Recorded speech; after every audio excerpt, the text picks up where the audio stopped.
Hey there! So the next muscle in the series that we're doing on individual muscles is going to be Popliteus, which is a little balancer muscle in the back of the knee. It is very close to both plantaris and the second head of biceps femoris, which we've already covered. So let's talk about it.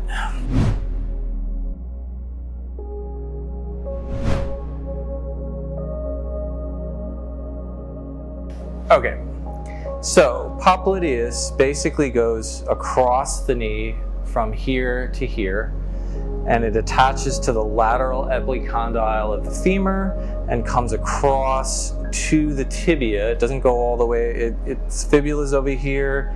It comes across to this medial aspect of the tibia. And its function is basically to unlock the knee. And so if you're standing with your knee locked, the very first thing that fires to start the knee bending is that Popliteus will fire just a little bit to unlock the knee, and then the hamstrings will take over and do the major work of lifting the lower leg in space. But the Popliteus has to fire first to help unlock all of that and make it possible. Basically, in order to palpate that, you easily can get into the upper attachment at the same place that you're basically palpating the second head of biceps femoris and plantaris. And Popliteus runs underneath plantaris. So if you hold up your leg, again, here is the long tendon of biceps femoris for the long head.